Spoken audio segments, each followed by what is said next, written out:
Sosok Tin Nam Loy itu merupakan salah seorang eks-pengungsi Vietnam di Pulau Galang yang mati mengenaskan setelah diperkosa 7 orang pengungsi Vietnam. Ini sebenarnya dari pengungsinya itu campur gitu, jadi nggak hanya pengungsi Vietnam saja. Karena residual energi dari sosok Tin Nam Loy ini sering menampakkan diri. Memang benar, termasuk tadi beliau yang sudah dimakamkan di pemakaman yang tadi sudah kita bahas di situ.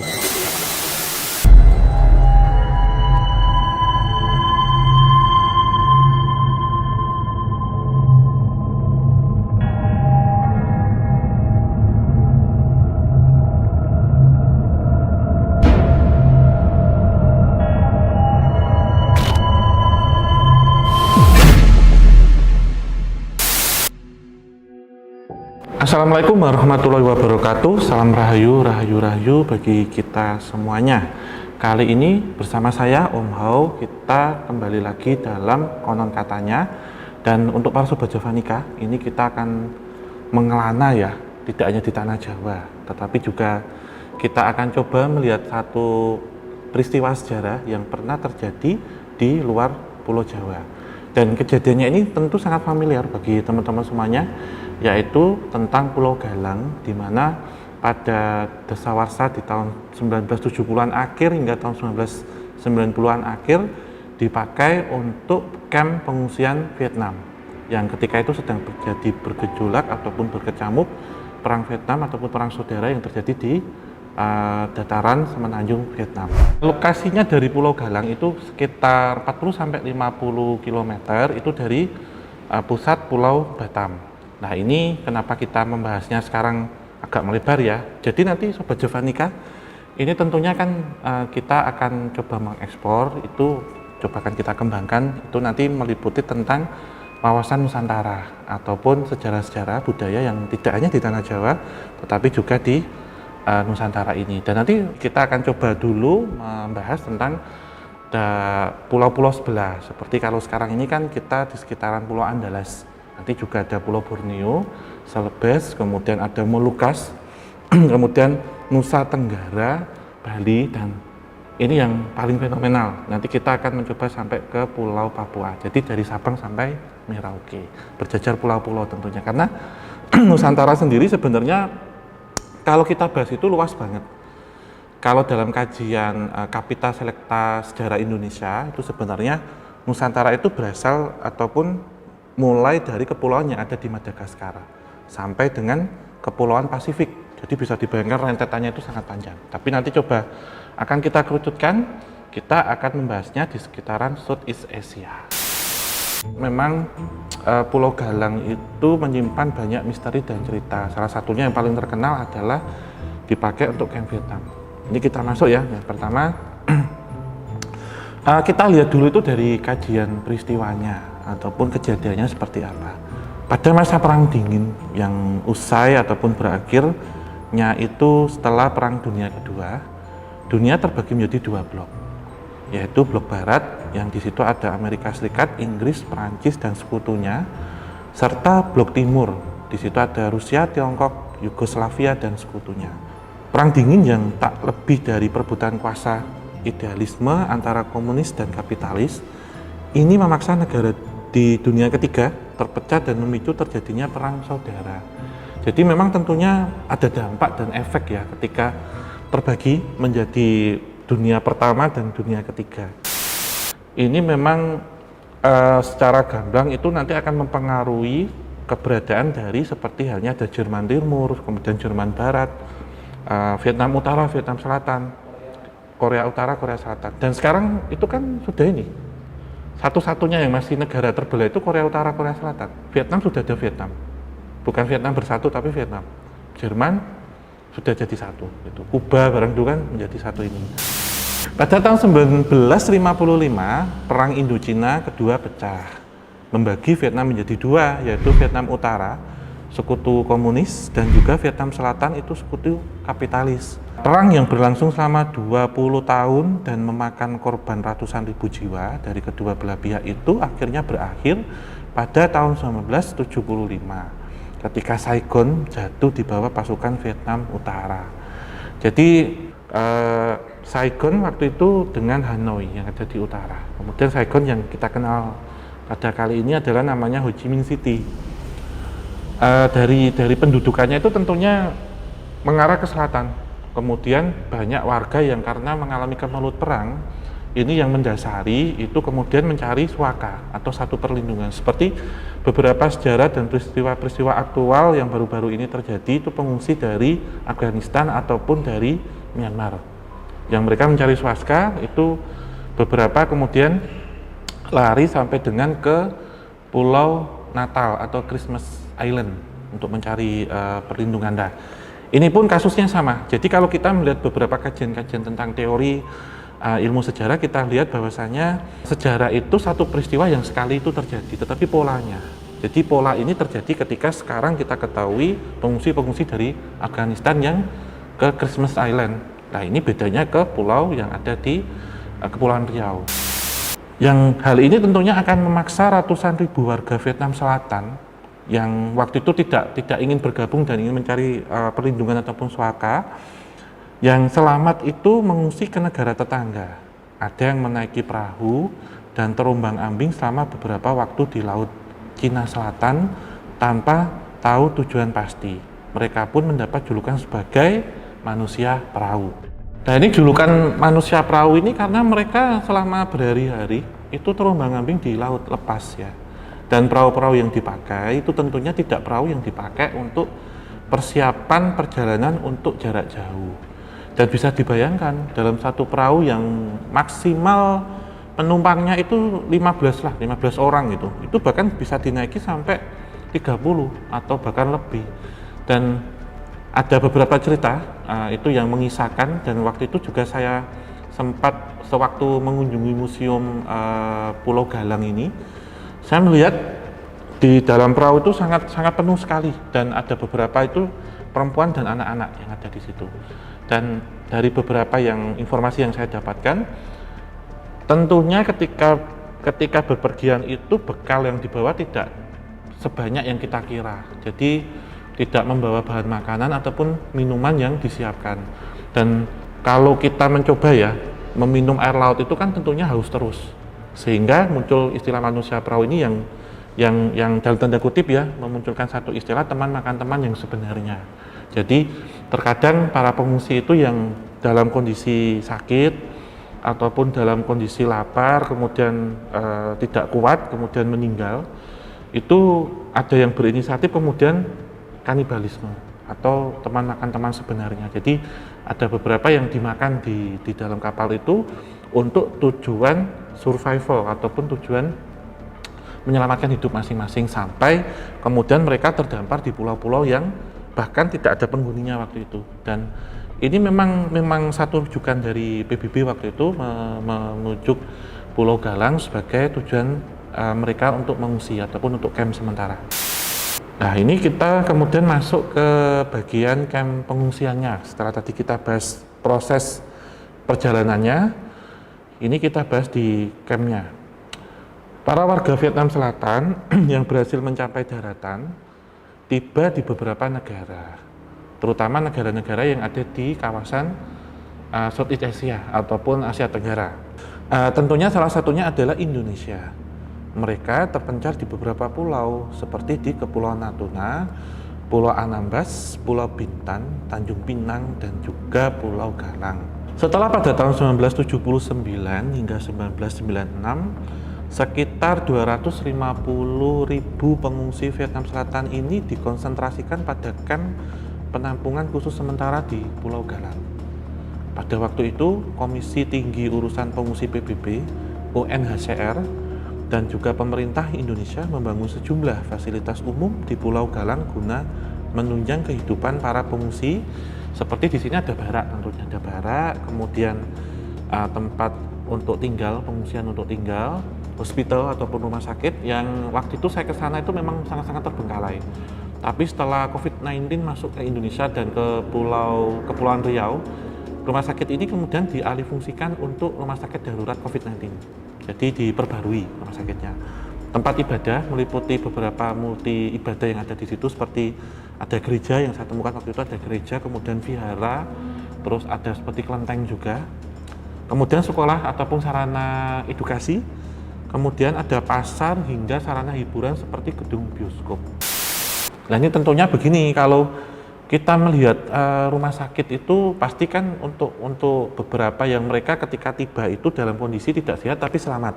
Dan juga di rumah sakit itu sebenarnya ada satu yang unik. Ketika saya waktu itu dengan tim On The Spot Trans 7 mengunjungi salah satu rumah sakit dan ditunjukkan satu tempat yang itu lokasinya tidak jauh dari kamar jenazah.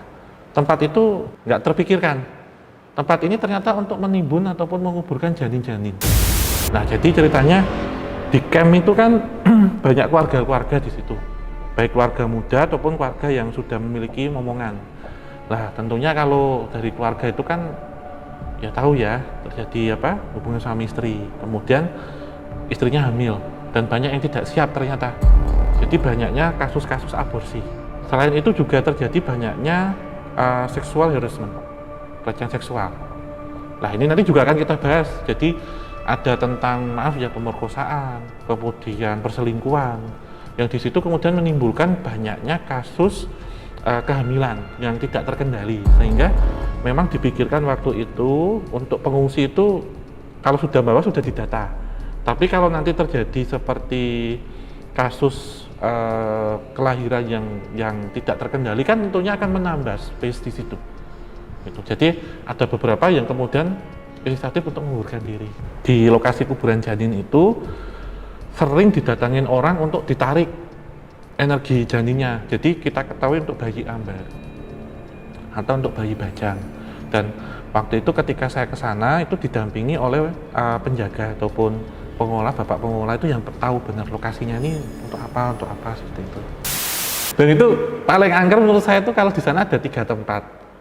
Jadi di depan museum, terus di pohon, nanti kan kita bahas namanya pohon gantung diri, terus rumah sakit itu, ada di rumah sakit itu. Termasuk rumah sakit itu untuk nampung ini, korban ataupun warga binaan ataupun pengungsi yang mengalami stres atau gangguan jiwa. Karena banyak banget yang mengalami gangguan jiwa. Seperti halnya mereka yang seutuh ya, sekeluarga, bapak, ibu, anaknya, itu datang ke situ, terus komplit, tapi di tengah jalan anaknya meninggal. Terus istrinya meninggal, stres. Terus mereka juga nggak mau dipulangkan ke negara asalnya, juga mengalami gangguan kejiwaan juga. Nah kalau kita bahas tadi tentang rumah sakit, terus banyaknya orang meninggal ya, itu di sini ada namanya pemakaman yang lokasinya di depan. Pemakaman Nha Trang, ada satu pemakaman yang ada di depan itu khusus untuk makam Vietnam. Dan ini unik juga, jadi saya di challenge waktu itu untuk nyari korban-korbannya itu di makamnya ini, maghrib lagi waktu itu. Jadi ada satu sosok yang terkenal itu nanti yang kita bahas itu seorang perempuan cantik yang waktu itu karena menjadi korban bunuh diri dan korban pemerkosaan karena digilir waktu itu, terus artis bunuh diri di pohon gantung diri itu dimakamkannya di sini. Dan sampai hari ini makamnya masih terawat. Masih sangat terawat gitu dan dikunjungi warga ataupun keluarganya bahkan dari Vietnam, dan masih di ada alunan doa-doa gitu untuk yang beragama Buddhis itu masih ada di situ. Kalau secara gambaran ya overall ini tadi kita lihat dari kajian sejarahnya, kalau secara retrospeksi memang yang saya temukan di situ banyaknya seperti orang-orang yang meninggal itu dalam kondisi masih penasaran dan juga tidak mau dipulangkan karena mereka masih traumatis dengan kondisi di tanah kelahirannya. Sebagai contoh waktu itu yang menurut kami ya waktu kita ke sana itu merasa gerantes gitu ataupun prihatin, itu ada satu keluarga di tahun 98 itu sebenarnya sudah wayai ataupun saatnya pulang ke Vietnam dibalikin. Tapi karena mereka itu katanya nggak mau, jadi intinya masih tetap ingin ada di sini gitu kan, ada traumatis dan mereka berpikir tanahnya ataupun rumahnya di Vietnam itu sudah nggak ada karena sudah dimusnahkan gitu. Akhirnya mereka karena sudah ngotot dipaksa nggak mau mengambil satu jerigen bensin dan berempat itu akhirnya mengikat diri. Jadi berempat itu mengikat diri dengan kayak selendang gitu diikat. Terus bapaknya itu nyiramin bensin ke ibunya, ke anaknya, kemudian mereka berempat gantung diri. Bakar diri. Konon menurut cerita dari warga sekitar, sosok penunggu kawasan camp tersebut sering menampakkan diri Karena di kawasan kamp pengungsian memang sering terjadi peristiwa-peristiwa memiliki yang menimbulkan korban. Ya, jadi bahkan sampai hari ini tuh terkadang masih mendengarkan suara-suara orang bercakap-cakap, tapi dalam bahasa Vietnam. Dan dulu waktu itu ada dari acara Mr. Tukul jalan-jalan waktu itu, karena on the spot sama Mr. Tukul itu kreatifnya hampir sama. Itu sempat cerita ada yang sempat mediumisasi dan menggunakan bahasa Vietnam, tapi diterjemahkan oleh bapak yang menjaga di situ. Jadi memang ada satu saksi kunci yang waktu itu menjadi translator yang itu bisa menerjemahkan. Jadi mereka mengalami banyak hal, termasuk suara jeritan, minta tolong, nangis, atau terkadang seperti ada perempuan cantik berparas Vietnam yang sering melintas di situ. Terus kemudian ada satu camp yang itu kalau siang itu sudah hancur ataupun sudah lapuk gitu. Tapi katanya kalau malam lampunya masih nyala ataupun masih nampak ada satu aktivitas yang ada di dalam situ. Pengungsian ini pun terjadi banyak sekali peristiwa memilukan. Salah satunya angka bunuh diri yang cukup tinggi. Rata-rata mereka yang mengakhiri hidupnya di kamp lantaran depresi. Alasan lainnya yaitu sebagai pernyataan sikap untuk menentang kebijakan pemerintah untuk memulangkan mereka kembali ke Vietnam. Kalau kita bilang hampir 2 dasawarsa ya, hampir 20 tahun itu kan tentunya nggak waktu yang singkat. Dari kedatangannya mereka, kemudian di sini sudah nyaman, sudah adem ayem ya, sudah seneng, dikembalikan karena memang sudah dianggap oleh UNHCR itu sudah pas untuk kembali.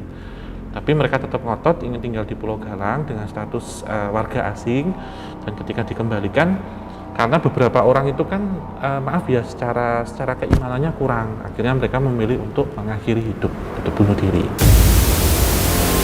Ada pohon beringin tapi lebih sering disebut dengan pohon gantung diri. Kenapa disebut itu? Karena di pohon ini bahkan sampai sekarang itu terkadang menjadi spot untuk orang mengakhiri hidup dengan cara gantung diri, dengan cara melilitkan akar pohonnya itu di leher. Dan tidak jauh dari pohonnya itu dibangun seperti kuil kecil. Jadi kuil ini ternyata maknanya ketika tempat yang sudah dianggap sangat dark gitu ya, sangat gelap, sudah sering terjadi tragedi, traumatis, bunuh diri, pembunuhan atau apa itu, untuk netralisir tempat itu. Jadi di sini ada seperti kuil kecil, kemudian ada gerbang seperti apa ya kalau di Jepang itu yang ada gerbang-gerbangnya itu terus masuk. Dan banyak sekali yang melakukan bunuh diri di situ. Salah satunya dulu ada seorang artis dari Vietnam itu digagahi ceritanya, diperkosa sama beberapa orang. Itu ada salah satunya nggak aja dari Vietnam saja, ternyata dari Thailand sama dari Kamboja, ABK yang ditahan di situ gitu. Jadi termasuk yang dia itu tidak bisa pulang, ini kebalikannya. Ada yang dia tidak bisa pulang, depresi, mengakhiri hidup di situ. Nah, salah satu dari semuanya itu ada satu sosok yang namanya sosok Tin Nam Loy. Sosok Tin Nam Loy itu merupakan salah seorang eks-pengungsi Vietnam di Pulau Galang yang mati mengenaskan setelah diperkosa 7 orang pengungsi Vietnam. Ini sebenarnya dari pengungsinya itu campur gitu. Jadi nggak hanya pengungsi Vietnam saja. Jadi memang didominasi oleh pengungsi Vietnam, tapi ada juga dari Kamboja sama dari Thailand waktu itu yang melakukan pemerkosaan secara bergiliran itu. Kemalangan nasibnya itu akhirnya tak mampu ia pikul sendiri, dan ia memutuskan untuk mengakhiri hidupnya di kamp pengungsian. Lantaran kisah tragisnya itu, konon residual energi dari sosok Tin Nam Loy kini sering menampakkan diri. Memang benar, termasuk tadi beliau yang sudah dimakamkan di pemakaman yang tadi sudah kita bahas di situ. Jadi kalau dalam pandangan saya sebenarnya sosok-sosok itu pun diserupai ya. Jadi sosok beliau ini juga kadang diserupai sosok seperti White Lady atau kuntilanak yang ada di situ. Dan kalau dilihat mukanya ya, kebanyakan orang Vietnam itu hampir sama. Jadi seperti orang-orang Indochina dan menggunakan baju tradisional itu. Memang waktu itu sempat saya mencoba berkomunikasi ya waktu itu. Dan ada satu sosok lagi itu yang hampir mirip, itu sama adiknya. Jadi sepasang kakak adik gitu, tapi perempuan semua. Itu yang korban gantung diri yang ada di situ. Terus ada satu lagi yang mencoba mengurungkan diri, meninggal. Jadi orang kemudian mengeneralisir itu sosoknya dari Lawi tadi. Tapi sebenarnya ini kompleks kalau dilihat, banyak sekali yang melakukan seperti mengakhiri hidup karena depresi dan macam-macam. Nah, ini sebelum nanti kita akhiri, ini ada tugu yang nanti sudah saya ceritakan di awal, itu tugu Humanity Statue yang ditujukan itu untuk mengenang tragedi tersebut. Para warga yang bersimpati lantas membangun sebuah tugu peringatan yang dinamakan Humanity Statue. Nah, dari tugu ini sebenarnya menggambarkan satu peristiwa ataupun kejadian kemanusiaan ini jangan sampai terulang lagi, dan kita sebagai bangsa Indonesia mengulurkan tangan bantuan untuk membantu beberapa pengungsi dari negeri tetangga ini agar tidak semakin mengalami ditindas, kemudian juga semakin terpuruk. Dan bersama UNHCR waktu itu juga kita akhirnya memberikan satu pulau Galang untuk pengungsian mereka. Tapi perlu diperhatikan juga waktu itu memang Pulau Galang sendiri itu terpisah dari beberapa kepulauan-kepulauan yang ada di sebelahnya. Dan di Kepulauan Riau ini memang banyak sekali terdapat pulau-pulau kecil. Tapi atas ide dan jasa dari presiden kita yang ketiga, Bapak B.J. Habibie, itu beliau mencanangkan ataupun mencetuskan agar Pulau Batam itu semakin luas wilayahnya, karena jika digabungkan itu dengan pulau lain kan tentunya tidak mungkin. Tapi salah satu caranya dengan menghubungkan antar pulau itu dengan pembangunan jembatan-jembatan, sehingga antara Pulau Batam, Pulau Rempang, dan Pulau Galang itu terhubung menjadi satu jembatan Barelang. Ada satu pengalaman unik waktu itu dari kru saya ya, yang dari Trans 7. Ketika kita pulang kan jam 12 malam, kita di situ syuting 2 hari. Nah, pas pulang itu melihat di Pulau Rempang itu kok ada orang-orang dengan baju kuning. Jadi baju kuning ataupun warna kuning emas itu adalah warna dari Kesultanan Melayu, khasnya. Nah, ketika paginya kita lewat mau syuting hari kedua, nggak ada ternyata lokasi itu. Ternyata cerita ataupun punya usut, lokasi yang kita lewati itu adalah kota gaib, yang khasnya di luar Jawa itu berbeda, jadi lebih gemerlap dengan lampunya dan nampak, uniknya itu nampak. Dan waktu itu diceritakan oleh warga sekitar, ternyata yang kita lewati itu memang seperti daerah Pujaseranya atau pusat jajanan serba ada, tapi untuk makhluk bunian gampangannya, yang nggak ada ininya itu loh mas, itu. Dan menggunakan baju serba kuning, dan kuning memang diangkat ataupun dimaknai sebagai warna Melayu, Kesultanan Melayu. Nah, ini tentunya dari kesemuanya konklusinya ya, bahwasanya dari satu peristiwa perperangan itu tentunya tidak akan meninggalkan satu pengalaman yang baik, tapi lebih banyak adalah traumatis, kemudian penderitaan, dan juga gangguan-gangguan secara psikis, dan juga diperparah ketika merusak beberapa monumen-monumen ataupun bangunan-bangunan bersejarah. Seperti kita ketahui ada Perang Dunia Pertama yang secara peristiwa aktual ya, Perang Dunia Pertama, Perang Dunia Kedua, Perang Korea, Perang Vietnam yang terjadi pecahnya Yugoslavia, dan juga perang yang terjadi di Jerman. Dan peristiwa-peristiwa aktual yang sekarang kita ketahui adalah perang ataupun invasi yang terjadi di Rusia dengan Ukraina. Dan tentunya sudah banyak yang kita doakan, bahkan ketika saya ke Hiroshima waktu itu kita salam perdamaian. Perang Dunia Kedua yang diakhiri dengan dijatuhkan 2 bom atom di Hiroshima Nagasaki itu sudah mengakhiri, tapi secara faktanya sampai sekarang sudah terjadi. Jadi terlebih kita sebagai warga Indonesia, warga negara Indonesia, dan juga para penerus Nusantara yang terdiri dari banyak suku, bangsa, ras, dan agama, kita tetap harus Bhinneka Tunggal Ika, jangan sampai terjadi perang saudara seperti yang sudah terjadi baik di Vietnam, di Korea, ataupun di Yugoslavia tadi. Sehingga makna-makna dari perang ini kita maknai ataupun kita pelajari agar peristiwa seperti ini tidak terjadi kembali, untuk kesejahteraan dan keselamatan masyarakat umat yang ada di dunia, agar kita tetap senantiasa sejahtera, aman, adil, sentosa. Lengkap dari A sampai Z. Oke, sekian ulasan dari Konon Katanya yang membahas tentang kisah dari Kepulauan Riau.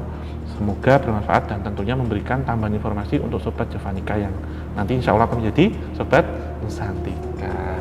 Nanti kan Sobat Javanika akan kita ajak lagi untuk berkeliling Nusantara, dan kita harapkan nanti teman-teman yang ada di pulau lainnya seperti di Pulau Andalas ataupun di Borneo ada kisah-kisah yang lain juga, dan nanti semoga kita dipertemukan untuk kita bergabung. Oke, tonton terus tayangan di Kisah Tanah Jawa dan konon katanya. Semoga bermanfaat, memberikan wawasan tambahan ilmu dan juga referensi. Dan akhir kata, saya Om Ho mewakili dari tim Kisah Tanah Jawa mengucapkan terima kasih. Jangan lupa like, subscribe, dan tinggalkan komen dan masukan, serta senantiasa dapatkan pemberitahuan dari kami dengan menyalakan lonceng.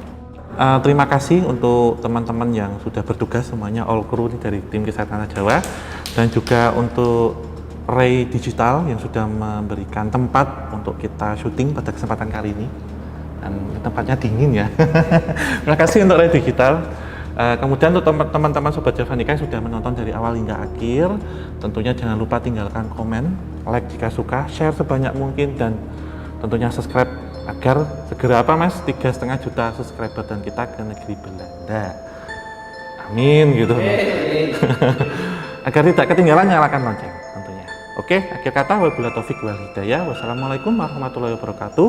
Mugia tansah pinaringan rahayu sagung dumadi. Semangat Nusantara.